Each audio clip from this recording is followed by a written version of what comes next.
And now let's go to Celestina. She has been on her toes all day monitoring this development.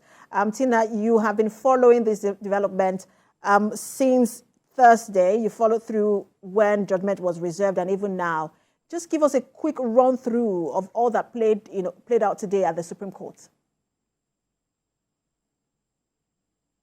Okay, well, Precious, we already know the outcome of the appeals today, but just to mention the observations made by the justices of the Supreme Court in respect to the appeals and the decision made by the Court of Appeal. In that of Kano and that of Plateau State, these two are very significant and peculiar because of how the judgments were delivered. My Lord Justice John Okoro said that the judgment of the Court of Appeal was perverse, and it did a lot of damage because with that judgment, members of the House of Representatives and the Senate lost their seats.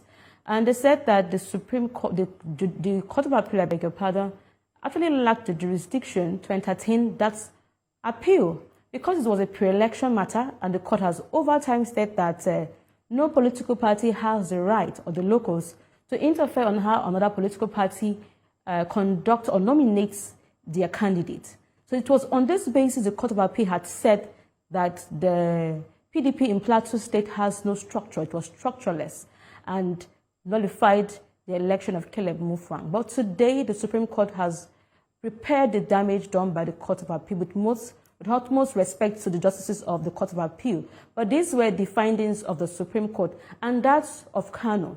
The Supreme Court also said that the Court of Appeal was wrong to have deducted the vote it deducted from the Governor Abba Yusuf's vote, because according to the petitioners, the appellants at the Court of Appeal, those ballot papers were not stamped and signed. But today the Supreme Court said they were stamped, they were signed. The only feature that was missing was a date. And that is not a grounds of which an election should be nullified. And the Supreme Court also make findings in the appeal that arose from Lagos State that irrespective if a Nigerian citizen by birth acquires the citizenship from another country, that does not read the Nigerian his rights to conduct or contest in an election. So you can be a citizen of Nigeria as long as you're a citizen by birth and acquire a U.S. citizenship, you can still contest the election.